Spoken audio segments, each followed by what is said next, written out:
Halo, salam sehat semuanya. Kembali lagi kita di kuliah fisika. Kali ini kita mau membahas yang terkait dengan fluida juga. Apa aja yang mau kita bahas? Ada adesi dan kohesi, kemudian debit dan kontinuitas. Ada juga bagian yang salah satu yang paling penting di sini yaitu viskositas. Kita mulai dari adesi dan kohesi, tapi sebelumnya kita bahas sedikit mengenai kapilaritas. Karena ini ada kaitannya dengan adesi dan kohesi. Kapilaritas itu adalah fenomena naik turunnya zat cair melalui pipa kapiler atau celah sempit. Nah, di orang kimia, itu yang paling gampang kita temukan kapilaritas itu di kertas lakmus. Nah, zat cair yang naik ke pembuluh di dalam kertas lakmus bisa terjadi karena adanya gaya adesi yang lebih besar atau lebih kuat dari gaya kohesi. Jadi adesi atau kohesi itu adalah gaya tarik-menarik partikel, suatu sifat yang dimiliki oleh zat. Ya, jadi itu sifat yang dimiliki oleh suatu zat. Nah, adesi itu terjadi pada molekul atau partikel yang berbeda, sementara kohesi itu terjadi pada molekul atau partikel yang sama. Kemudian kita masuk ke topik mengenai debit. Debit itu jumlah fluida yang mengalir dalam pipa alir setiap waktu. Ya, orang biasanya sih nyebutnya laju alir volumetrik. Rumusannya seperti ini. Q sama dengan V per T. Q itu debit atau laju alir volumetrik fluida. Kemudian V itu adalah volume fluida yang mengalir. Sementara T-nya itu berapa lama waktu fluida mengalir. Sebagai contoh di gambar GIF ini, kita bisa lihat ya, mengalir ya dari botol mengisi gelas.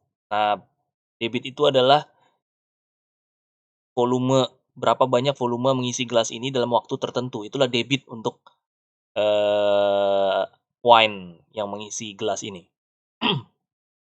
Kemudian kita lanjut. Selain dipengaruhi oleh volume dan waktu alir, debit itu juga bisa dipengaruhi oleh luas permukaan pipa dan laju alir fluida. Rumusannya adalah Q sama dengan A dikali V kecil, di mana Q itu juga debit atau laju alir volumetrik fluida. A besar itu adalah luas permukaan pipa yang dilalui oleh fluida, dan V kecil itu adalah laju alir fluida. Dari situlah kita mengenal dulu di SMA, mungkin pernah dibahas, adalah persamaan kontinuitas seperti ini. A1 kali V1 sama dengan A2 kali V2. Itu berlaku pada pipa seperti ini nih. Dari sebelah kiri, mengalirlah fluidanya ke sebelah kanan. Ini dia yang dinamakan dengan laju alir volumetrik fluida yang melalui sebuah pipa. Nah, nanti kalian bisa temui ini nanti di pabrik atau di industri ada yang seperti ini. Setup peralatannya seperti ini. Kemudian alat ukur dan satuan dari debit atau laju alir volumetrik itu. Nah, alat ukurnya adalah seperti yang di samping kanan ini. Nih, namanya flowmeter. Nah, satuannya itu yang paling sering digunakan liter per menit, meter kubik per detik, atau feet pangkat 3 per detik. Viskositas. Apa itu viskositas? Sebelumnya mari kita lihat dulu video ini.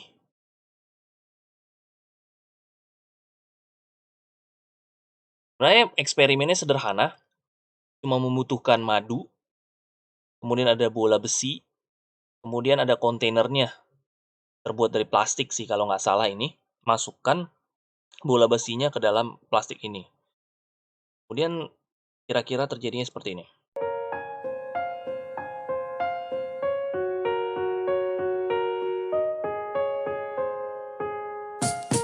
Nah, bisa kita lihat, harusnya kan dia meluncurnya lancar kan? Tapi karena ada fluida di dalam madu tadi, dia geraknya kayak putus-putus. Nah, seperti itu. Kenapa itu bisa terjadi? Ya, jawabannya di sini. Itu bisa terjadi karena adanya viskositas suatu cairan atau fluida. Karena ada gesekan internal di dalam fluida, muncullah istilah viskositas atau ya, bahasa manusianya kekentalan. Viskositas ini sangat penting di banyak aspek kehidupan ataupun di bagian teknik engineering, sangat penting. Jadi kalian perlu tahu mengenai viskositas ini. Bagaimana cara mengukur viskositas? Nah, cara mengukur viskositas itu yang paling sederhana ada 2 dan ini ada di, praktikum fisika, di lab fisika. Oke, yang pertama yang sebelah kiri kita lihat yaitu viskometer Ostwald. Kita ngukurnya pakai viskometer Ostwald. Viskometer ini bekerja berdasarkan hukum Poisson, di mana nilai viskositas cairan yang dimasukkan ke dalam viskometernya ini, itu didapat dengan cara membandingkan fluida yang dimasukkan dengan air sebagai, viskositas referensinya, sebagai acuannya. Untuk lebih jelasnya nanti kalian bisa lihat ketika praktikum nanti. Kemudian, yang di sebelah kanan kita lihat ini namanya viskometer Hopler. Ini bekerja menurut hukum Stokes. Gimana cara mengukur viskositasnya? Nah, viskositasnya itu didapat dengan memasukkan bola besi ini nih ke dalam fluida. Nih ada fluida di dalam tabung ini, tabungnya ini diisi fluida, kemudian dicelupkan. Nanti dia bolanya jatuh ke bawah. Lebih lanjutnya nanti kalian akan lihat di praktikum fisika. Kemudian yang diukur itu sebenarnya yang orang dengan menggunakan viskometer Ostwald atau viskometer Hopler itu sebenarnya namanya adalah viskositas dinamik atau bisa juga disebut viskositas viskositas absolut. Simbolnya itu ini, N yang ada dipanjangin sebelah kanannya ini adalah simbol dari huruf Yunani yaitu eta. Nah, satuan internasional dari eta atau viskositas dinamik absolut ini adalah Pascal second atau bisa juga Newton kali second per meter kuadrat.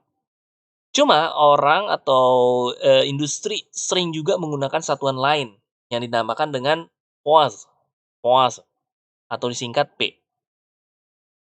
Konversinya antara Pascal second dengan Poise atau hubungannya ini, 1 mili Pascal second sama dengan 1 senti Poise.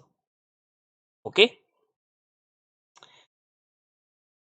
Ini beberapa tabulasi dari viskositas beberapa cairan yang umum dijumpai pada suhu, perhatikan 20 derajat Celcius ya. Pada suhu 20 derajat Celcius sampai dengan kurang lebih 28 derajat Celcius. Kok bisa ditetapkan 20 begini nanti kita akan bahas di slide berikutnya. Ini contoh cairan-cairan, ada aseton, benzena, dara, dan lain seterusnya, dan seterusnya, dan seterusnya. Dan ini adalah nilai viskositasnya. Nah, alat ukur viskositas yang lain itu ya selain yang buat tadi viskometer Hopler dan Ostwald ada juga seperti ini. Nah, ini nama-nama viskometernya. Nama-nama viskometernya sengaja tidak saya letakkan di sini. Ini sebagai tugas kalian untuk mencarinya. Nama-nama viskometernya ini apa saja. Oke, ini sebagai tugas ya. Ingat, ini sebagai tugas. Sebutkan nama-nama viskometer yang ada di gambar di sini. Oke.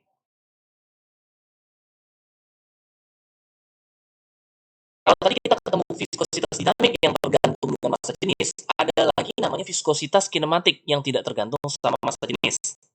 Oke. Rumusannya viskositas kinematik ini seperti ini. V kecil sama dengan A dikali eta tadi dibagi dengan massa jenis. Satuan yang perlu kalian ketahui adalah viskositas kinematik adalah meter kuadrat per detik atau bisa juga sentimeter kuadrat per detik. Itulah nama lainnya adalah Stokes. Jadi jangan sampai salah membedakan antara viskositas dinamik dengan viskositas kinematik.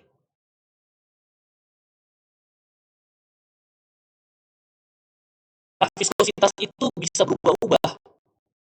Tadi saya bilang kenapa bisa tadi 20 derajat Celcius sampai 28 derajat Celcius, itu karena suhu. Jadi kekentalan itu bisa berubah-ubah karena suhu. Ya logikanya adalah semakin tinggi suhu, maka tadinya cairan atau fluida yang kental bisa jadi lebih cair kan? Sementara kalau makin dingin, dia akan menjadi lebih kental, seperti itu. Suhu mempengaruhi viskositas. Selain suhu ada juga tekanan. Selain tekanan ada juga massa molekul, dan selain massa molekul ada juga gaya kohesi.